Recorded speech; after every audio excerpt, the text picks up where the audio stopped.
بسم اللہ الرحمن الرحیم۔ السلام علیکم جناب، کیا حال ہے؟ آپ لوگ ٹھیک ہیں؟ امید کرتا ہوں آپ سب لوگ ٹھیک ہوں گے۔ نعمان حسین آپ لوگوں کے ساتھ ایک نئی ویڈیو کے ساتھ حاضر ہے۔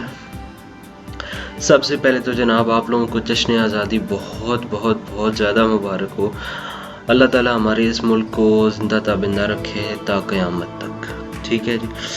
آج کی ویڈیو میں ہم لوگ قائد اعظم محمد علی جناح، جو کہ ہماری اس ملک اور اس مملکت کے بانی ہیں، ان کی انٹیلیجنس، ان کی ذہانت کے کچھ قصے آپ لوگوں سے گوش گزار کرنے والا ہوں۔ امید ہے آپ لوگ ٹھیک ہوں گے اور میرا چینل ابھی تک آپ لوگوں نے سبسکرائب کر لیا ہوگا۔ جناب، ہمارے اس جو ہمارے پاس ایک جنت کا گوشہ ایک ملک ہمارے پاس آیا ہے، ہمیں سب سے پہلی بات کی تو اللہ تعالیٰ کا شکر ادا کرنا چاہیے کہ اس نے ہمیں یہ علیحدہ سے وطن دیا جس میں ہم لوگ اپنی مرضی سے زندہ رہ سکتے ہیں۔ قائد اعظم محمد علی جناح ان لوگوں میں سے تھے جو کہ دنیا کا نقشہ بدل دینے والے ہیں اور دنیا کا نقشہ بدل دینے کی صلاحیت رکھتے ہیں۔ آپ ایک بہت ہی ذہین آدمی تھے، آپ کی ذہانت کی قصے بہت زیادہ مشہور ہیں۔ جب آپ لندن میں یونیورسٹی آف لندن میں پڑھ رہے تھے، اپنی سٹڈیز کو کنٹینیو کر رہے تھے، تب کی بات ہے کہ آپ کا ایک پروفیسر تھا یونیورسٹی کے اندر جس کا نام تھا انگلش پروفیسر تھا، انگریز تھا، جس کا نام تھا پیٹر۔ تو وہ بہت زیادہ آپ سے نفرت کرتا تھا۔ ایک دن وہ اپنے ہال میں بیٹھا اپنی میز پہ لنچ کر رہا تھا، آپ بھی اسی ٹیبل پہ آ کے بیٹھ کے، تو اس نے بولا، کیا محمد علی جناح تمہیں نہیں پتا کہ ایک سور اور ایک پرندہ ایک ٹیبل پہ بیٹھ سکتے ہیں یا نہیں؟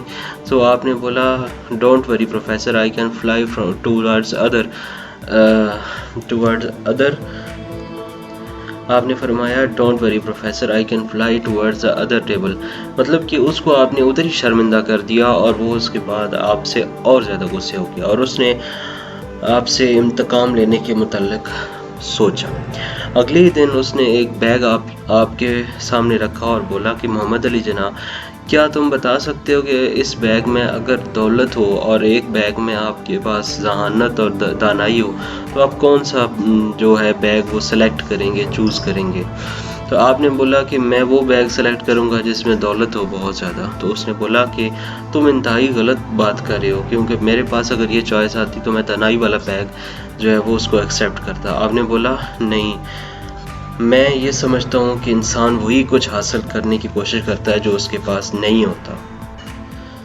تو اس بات پہ وہ بہت زیادہ شرمندہ ہوا اور اس طرح سے وہ آپ کی ذہانت کا قائل ہوا۔ آپ جب وکالت کرتے تھے تو آپ کے وکالت کے بھی کچھ اصول تھے، آپ بہت زیادہ اصول پسند وکیل تھے اور ہمیشہ قانون کے مطابق ہی فیصلے کرتے تھے۔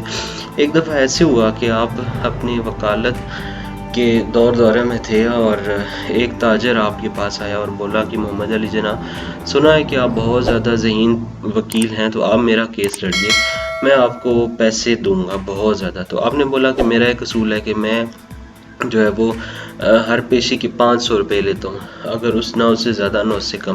اس نے بولا کہ میں آپ کو 5000 روپے ایک ہی بار دوں گا، تو اگر میں آپ کو ایک ہی بار پیسے دے دوں تو پھر آپ میرا کیس لڑیں گے؟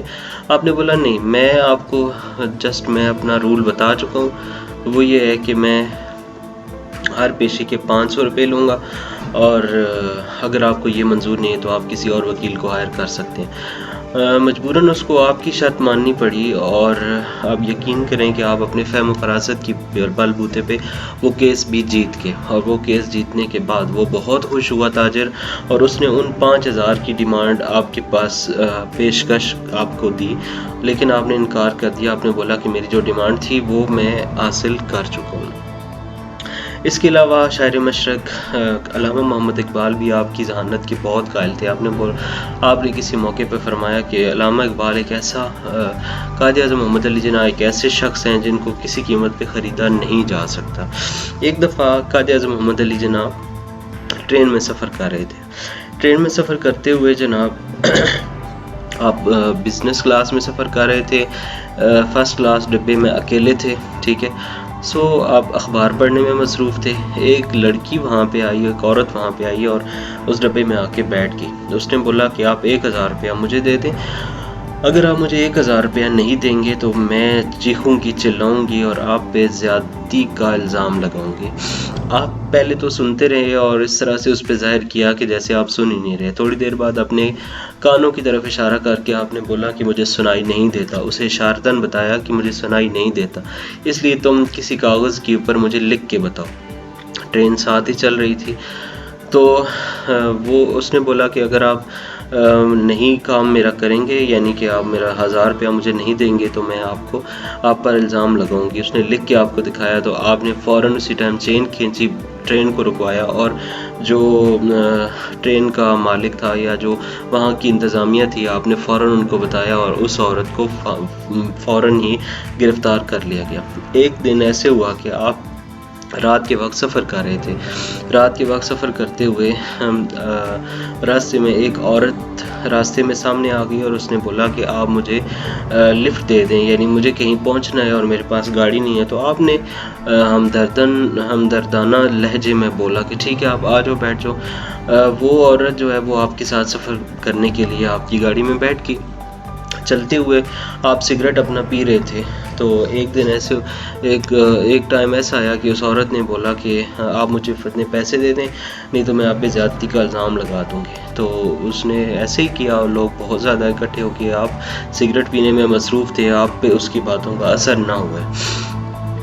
آپ نے اس کو عورت کو سمجھانے کی کوشش کی بٹ وہ نہ سمجھی۔ جب لوگ وہاں پہ اکٹھے ہوئے تو آپ نے ایسے کیا کہ آپ نے بولا کہ آپ میرا سگریٹ دیکھیں، لوگوں کو دکھایا کہ آپ میرا سگریٹ دیکھیں، یہ جل کے آگے وہ جو جلا ہوا حصہ ہے وہ اگر میں اس سے چینا جھپٹی کرتا، اس سے زیادتی کرنے کی کوشش کرتا تو یہ جو حصہ آگے جلا ہوا ہے یہ گر جاتا، حالانکہ ایسا نہیں ہے، یہ حصہ بالکل کلیئر ہے اور بالکل صاف ہے ابھی بھی۔